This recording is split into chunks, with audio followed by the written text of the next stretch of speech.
Why then do we need to go out and work with all these other universities? Why do we have the collaboration? It's amazing, it's wonderful, but we have enough going on under our own roof. Why do you think, what drives us to constantly search inward and outward? Because we want to be connected in providing care. Each of these facilities have an expertise. So when we join the expertise, we can give a whole picture, close to a whole picture of the research, and we can tackle different aspects of this illness rather than trying to do what we are best at doing. Right.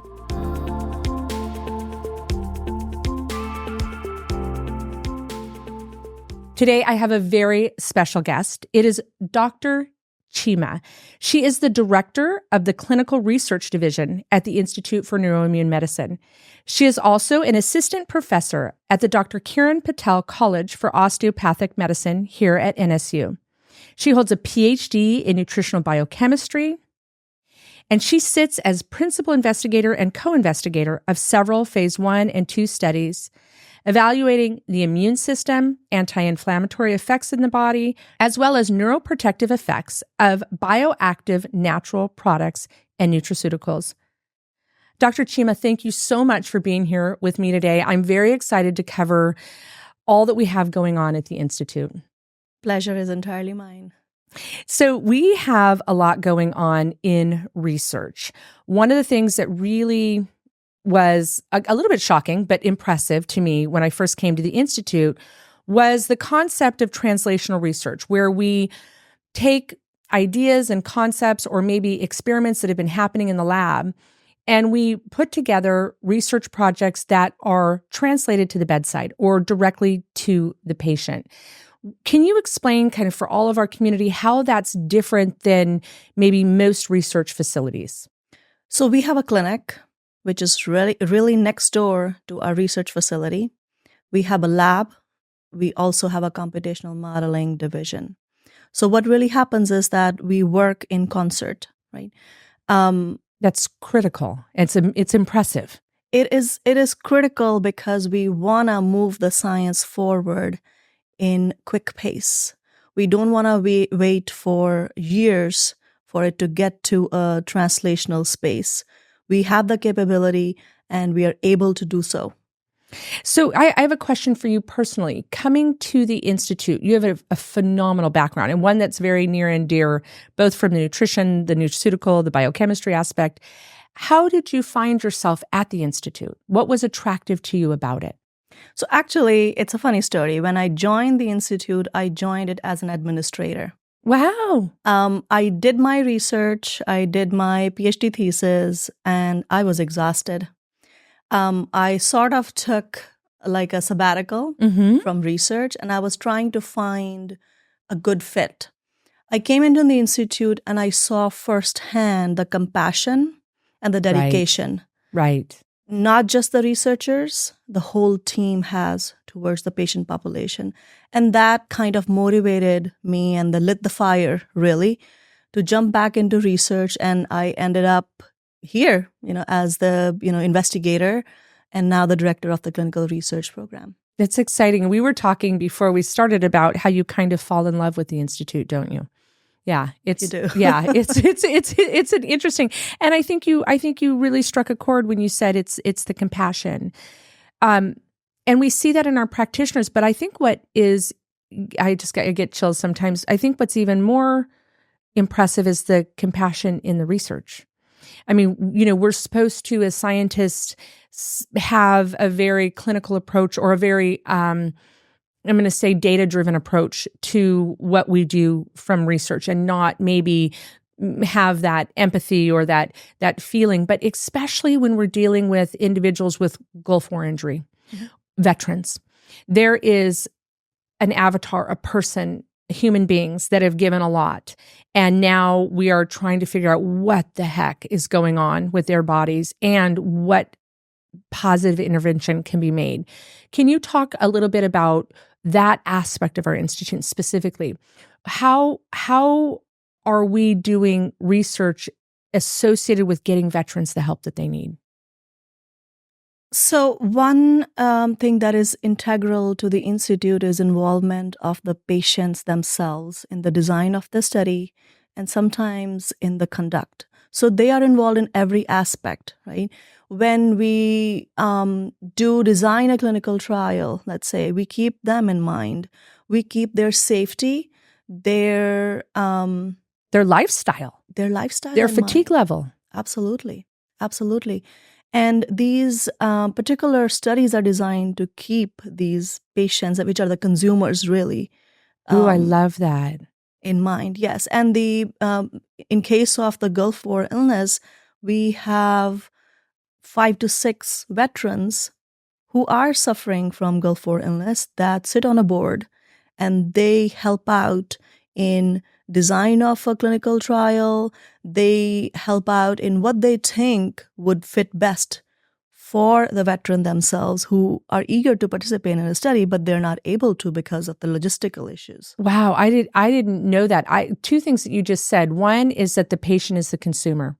And I think so often we forget about that, and we walk in and we kind of turn over our health in a clinical setting, right? Maybe in the emergency room at the hospital, that might be a fit time to do that, but that the patient is the consumer, and receiving care in a way that fulfills the need is critical.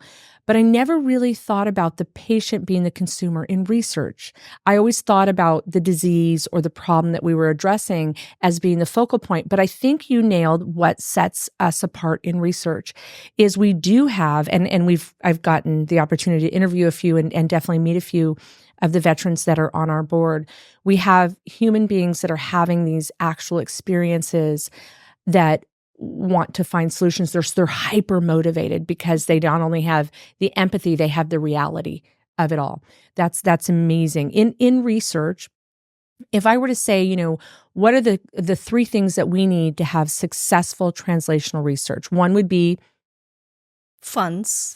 Okay, great. It takes money. No organization runs without funds. And a lot of times we're paying for these patients to come and stay. Yes. We're paying for them to have meals when they're there. We're paying for their bloods and labs and their clinical visits. It's not just funds to purchase, I'm going to use a real lay term, beakers and test tubes. We need to be able to support these because this is patient-based. This is patient-based, and we use cutting-edge research. So there are equipments that needs to be purchased, for example. Right. There are tests that need to be conducted, and with integrity. Right. As well as the reach. How far do we want to reach a veteran that themselves are not able to come to a facility? We reach out to them. Right. And that costs. Right. So I would say money is one. What is the other? I've given us 3 things. What is the other need that we have in doing research? And then I want to go back and talk about GWI specifically and a little bit about some of the current trials that we have going on. So we need funds. What else do we need? We need the veterans. We need the veterans. We need the patients. Okay. We put a lot of time, painstaking hours, with the input from the Veteran Advocacy Committee. We created trials that are national, that reaches the veteran rather than the veteran reaching them. Wonderful. We don't have the veterans that we need. So do we think that it's time consuming to participate? Is it that they're not aware that we're doing the trials? Is it that they're afraid to maybe get the diagnostics? Like I talked to Jimmy the other day, and he was talking about that a lot of times it takes a long time for a lot of our veterans to recognize that some of what they're experiencing is actually physical. Mm-hmm. And a lot of them feel that some of it is either post-traumatic stress syndrome, and there can be that component for sure, but that there's actual immune markers and diagnostics that we can show that there's something that has changed physically in their body, that it's not just mind over matter, or, that they are their thought process is off, that there's actually physiological shifts that has happened because of their exposures. That's correct. I think another aspect is that our veterans are strong people. Yeah. So And they're selfless people. they are selfless, they're Yeah. strong. We still they have a truck volunteer through. military. Exactly. So I think that also is kind of a hindrance for them to ask for help. Yeah. Right.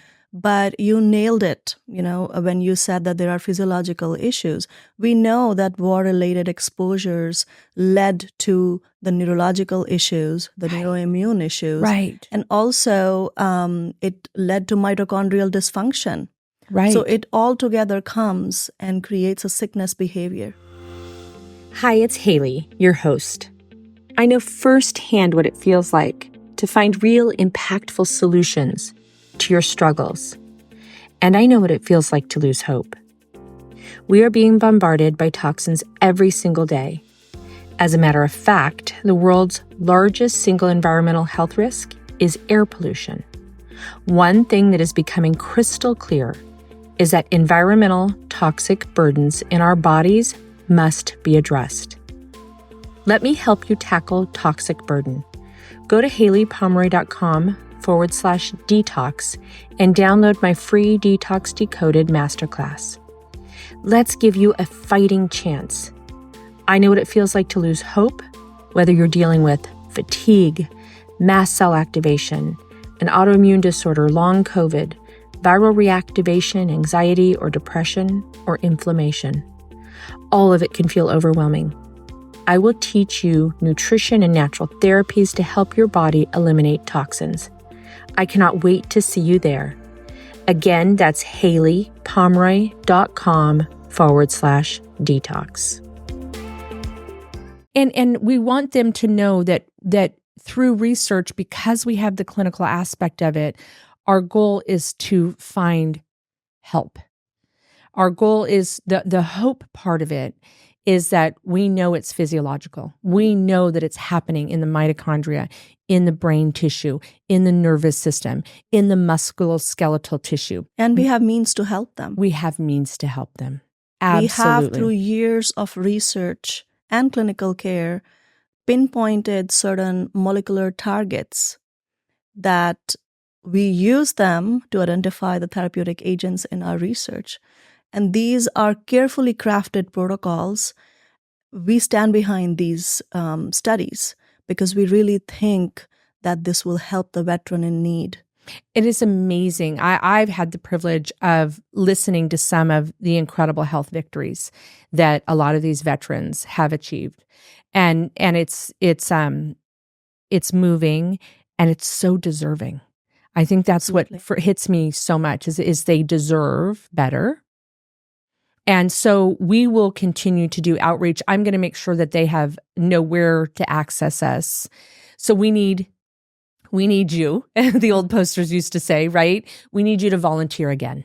And this time it is for a group of people that were shoulder to shoulder with you in the Gulf War time period. And this time it is for you. It's for you, right? And it's also for your comrades. So because like I was talking to Jimmy the other day, one of our advocates, and he was saying, look, your buddies need you. We need to know what's going on in your body so that we can take a body of one, right? Or an N of 10 or an N of 100 and help the thousands that are affected.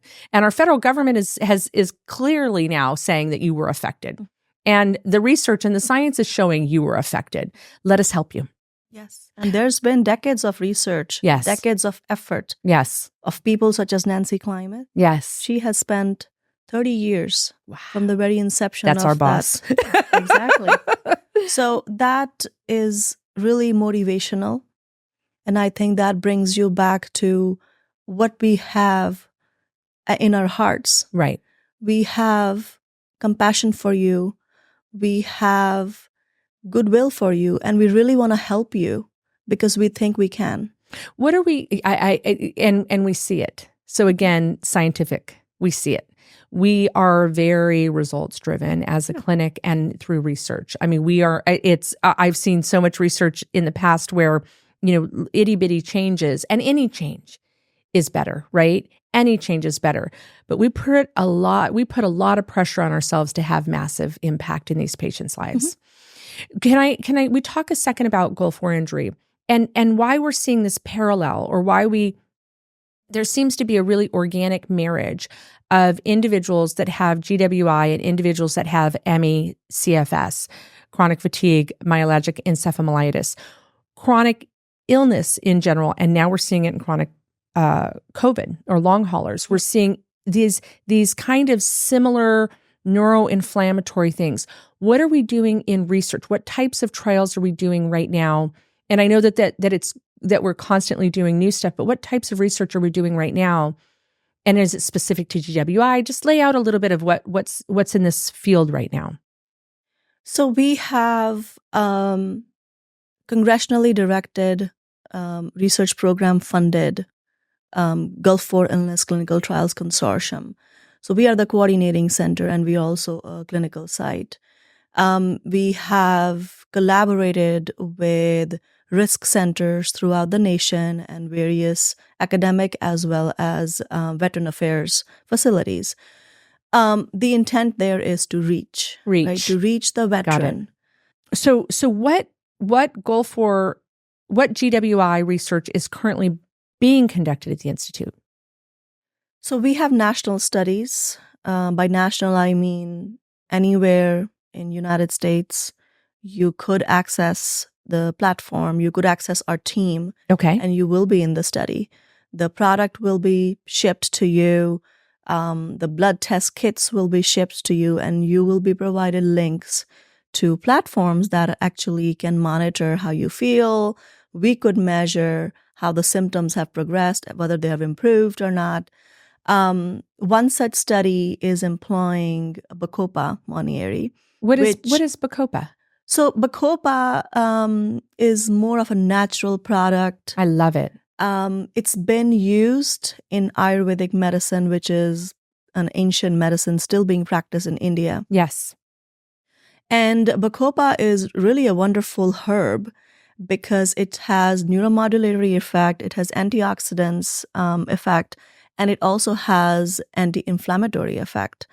And these are the things that we are seeing in our Gulf War veterans. I just want to say, so one thing that some of the feedback that I had gotten from our community when we had some other conversations about GWI research was that a lot of times some of the therapies that were suggested, or there wasn't a therapy, there wasn't that to clinic piece of it, right? There wasn't an intervention. It wasn't in line with what people wanted for their bodies. They felt like they had already had a lot of toxic exposure, obviously. And one of the things that was so amazing about the Bacopa trial was the intervention itself is a natural therapy. And the intervention itself is so well researched to address a lot of the core imbalances that occur with the exposure that these individuals have had. So it's almost like nurturing or nourishing the body back into a state of homeostasis. It's a very exciting study. And so we still need veterans for that study right now. We do. And it's an adaptogen. So it not only targets the irregularities, it also brings your state back to where it should be, or closer to where it should be. So an adaptogen, we think about our bodies being able to regulate or modulate stress in the immune system and our nervous system, and herbals. And I'm preaching to the choir here, but I always try to bring it to layman terms for our community. Herbals that nourish and nurture your body back into a state of homeostasis, or the ability to be more resilient to stress also, right? Right, because we also have to look for the future. Right. You're not correcting an issue now. You also need to see whether your body is going to sustain itself in the future. And we've seen a lot of people talk about even sensitivity to light, sensitivity to sound, sensitivity to stress, being a reactive person with your children, with your partner. And a lot of those Ayurvedic adaptogenic herbs can help be just a stronger individual in your response to stress. So it has antioxidant properties, and it also corrects some of the mitochondrial issues that the veterans are experiencing. And with that, the body has, I'm going to again distill it down, more capacity to heal, more capacity to build bone and structure and muscle and neurons. And neurons, yes, and neurons. It's a neurogenic herb and as hormones. and yes, hormones. it does affect. Yeah, positive impact there.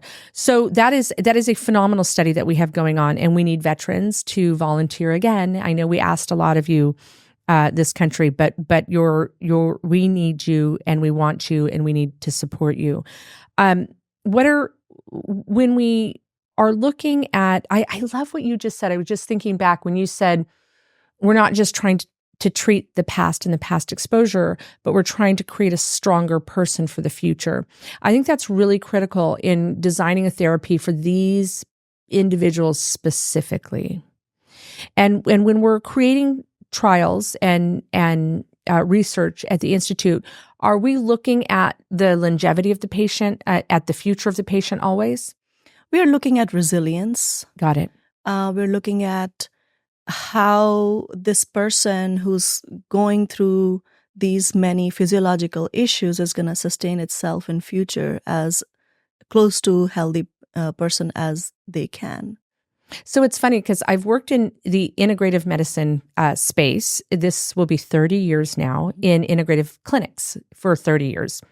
I had never been in a clinic that had we had small in-house labs, but not the extent of the labs. We have a world-renowned lab, the labs that we have, and partnering with the research. I've never seen that. It's not a triad, it's all four, because the computational biology piece too. It makes for such dynamic patient care because we get to pluck our patients out and add them directly into research. And we also get to see the therapies that are in the process of research studies. And when it's ready for traditional patient use, know that we can add that to our repertoire. Mm-hmm. We can also draw blood, and get it quickly. We all can nudge everybody upstairs. We get it quickly so we know how to intervene so fast. I think it's really amazing. It's kind of the ideal model for care. So we need to keep our studies going. We need people. We need funding. What is the third thing that we need to ensure that we stay cutting edge? We need more research. More research, right. Things are changing. Things are changing. Every second. Yes, we are take the pandemic. Who knew we would all be frantically looking at the volume of blood labs that we had that Dr. Klimas had for decades. Mm-hmm. We suddenly started scouring through what from her HIV research to viral reactivation with Epstein-Barr virus and CMV. We were scavenging through that and going, what in the world can we do for this? And we were just talking to Dr. Harris about, spike proteins permeating the blood-brain barrier. We never thought that was possible. It's so I love that. We need more research. What if you had a magic wand when you're looking 5 years down the road? What do you see as the most exciting thing happening in our research space? And you have all the money and you have all the people. I've just solved those for you. Because that's where true impact can happen for people, right? When we don't have those bottlenecks or those things inhibiting us from the freedom of finding solutions. Where I would like us to be would be as a whole person, which we sort of already are doing, but increase the capabilities. When a person comes in, we are able to map them genetically. Right. We are able to map them in terms of what are their epigenetic signatures, because all of these things, they do mold the way body functions. Right. And then, of course, with the wonders of computational biology, we bring them together and are able to bring the care back to the patient. So I think that's where I envision us to be. Really, we're halfway through. We are further than I've seen anywhere, and I've been all over. but I share that with you, and it's so interesting. Even on the nutrition aspect and the biochemistry aspect is how we integrate with our food, right? It could be a plate of spinach, but it becomes something totally different in your body than in my body because it integrates with our epigenetics. It integrates with our genetic coding. It integrates with the enzymes you have and I don't, or the enzymes or the hormones that I'm secreting that you're not because of where I'm at in my cycle. We are having such a unique experience in this world. And medicine needs to value and honor and revere that. Right. And on those terms, we do have another study which focuses on glutamate Ooh. as an excitotoxin and how do we limit these free forms from our diet. Because we have a patient population that is suffering from all these different symptomologies, right? And because of their exposures to these acetylcholine esterase inhibitors in the past. So because of the chemicals they were exposed to. They were exposed to organophosphates. Yes. They were exposed to pesticides, right? They were exposed to the sarin nerve gas. So all this has sort of affected their neuroimmune space. Right. Created the neuroinflammation. It also has affected the way that body utilizes and secretes and uses the glutamate, right? And glutamate has receptors all over the body. It's not just an excitotoxin, right? And it's not just neurotransmitter. It is also now being related with the pain, how people perceive pain. Yes. So we were looking at a case with RSD, pain syndrome, and they were looking at glutamate uptake. And then we had some, back, I'm always pulling a nutrition aspect. They were talking about the conversion with like commercial bone broth, how that can drive glutamate up in the body, and it excites the pain sensory. So basically, it can continue to tell you are in pain or you have pain long after pain, what induced pain is gone. It's a chronic stressor. It is a chronic stressor. They were talking about collagen. They were talking about commercial-based bone broths, things that maybe could be considered, someone might consider that a healthy thing to incorporate in. But in your body, if you're already struggling, it could be something that could be a neurotoxin. And it could be a catalyst for pain, and it could be a catalyst for just an overall feeling of agitation. I mean, that was fascinating. When we are fortunate that we have brilliant minds that meet all the time, but that we also checked the ego at the door a long, long time ago, and we lean into people from, globally that come in and work with us and speak to us, and we cross educate. That's unique, and incredible and impressive.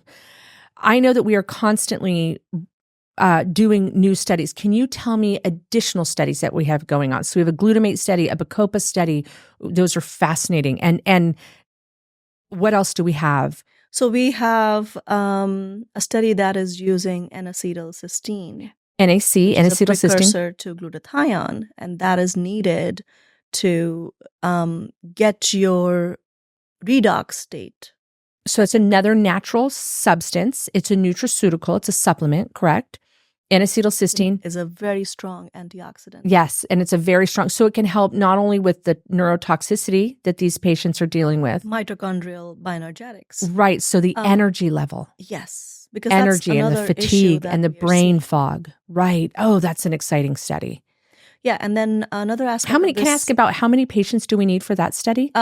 So this study is split between different sites. So we have, of course, a national component because we want to be able to reach the veteran. Right. If they're not closer to any of the veteran facilities, like Veteran Affairs or any of our study sites. So there's always So it doesn't matter if they're in Kansas or New York or Missouri or Texas. Wonderful. So if you have a friend that is, and what's the time period? What's the time period for the Gulf War? Yes, so it's Persian Gulf War, Operation Desert Shield, Desert Storm. 1990 to 1991. Of course, we have different criterias because we want to make sure that you're a good fit and a safe fit for a study. And sometimes if they come in and they register, that's why we like to talk to people on the phone too, is they might think that the Bacopa study sounds ideal, but once we start to analyze the situation, we have the flexibility and the ability to be nimble and put them in a study where we want them to receive the best benefit, the best care that they can. Yes, that's absolutely. Exciting. Because sometimes because of the nature of the intervention, it may not be a good fit for you. Right. Ooh, I love that. What other studies do we have? So we have that N-acetyl cysteine one. It also has a sub-study which measures not only the blood levels of glutathione, how N-acetyl cysteine has improved the blood levels of glutathione, but it also checks in your brain whether it really improved it in the brain using the MRS imaging. Oh, and nice. that happens at Boston University and as well as in Cornell. So both at Cornell and at Boston.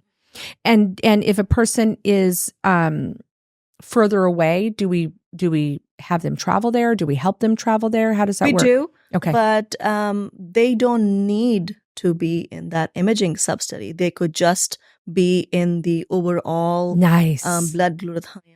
And then we can deliver what they study. need to their to their home. Absolutely. Okay, that's exciting. Great. And then what else?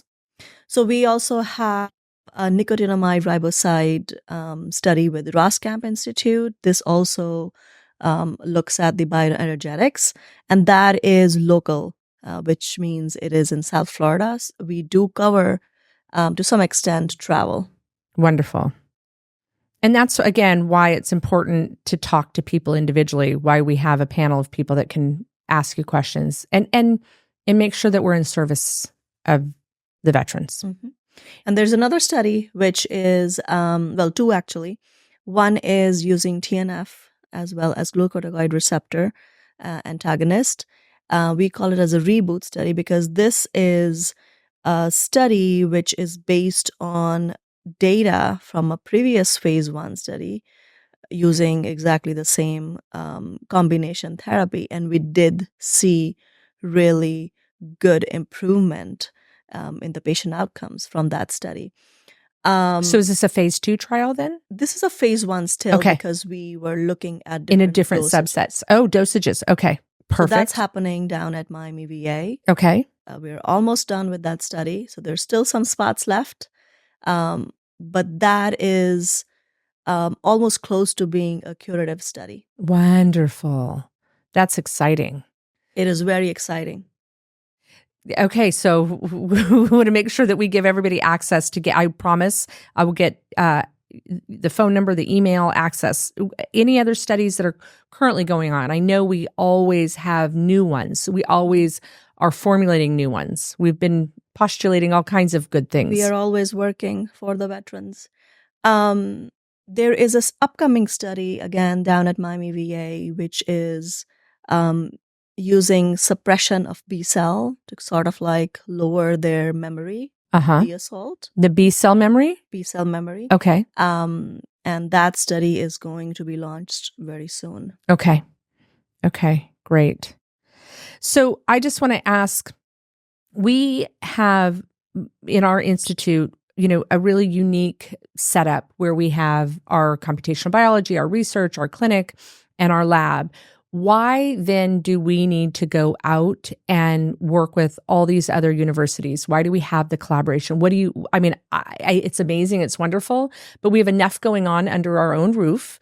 Why do you think, what drives us to constantly search inward and outward? Because we want to be connected in providing care. Each of these facilities have an expertise.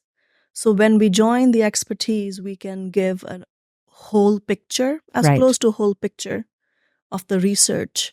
And we can tackle different aspects of this illness rather than trying to do what we are best at doing. Right. So I want to first thank you so much for your time, but I want to leave our veterans and our GWI individuals, even if I was traveling with one of our colleagues, we were doing some international lecturing. It was really fun. We did a week long. And there was someone that was actually in the audience that started talking to us afterwards. And he was in the Persian Gulf. And just some of the stuff that we talked about, he said, I just thought that this was my destiny and I thought I was aging. And he actually came in when we got back and he saw one of our practitioners and we ran our cytokine profile, our immune profile, our viral profile. And it was shocking, really shocking. I think he identified with a lot of what we were talking about during the lectures, I think being able to come up and kind of talk to us afterwards and us say, come in, like, let's just talk to you. We've now connected him with some of our recruitment team. But I think what hit me was that he wasn't at a veterans event. We weren't talking to veterans in general. We were talking about kind of the crisis, the health crisis that we found ourselves in and how to dig out of it. And it was just a moment in time that was there, but he recognized that there was an opportunity for help.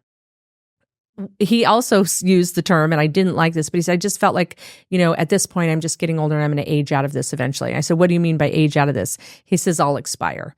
And I said, yeah, no, I know that. Yeah, it's hard to even express that, reflect that back. What would you say to the people that are out there right now that are just dealing with it, that are just living with it? What would you say to them? I would say help is there.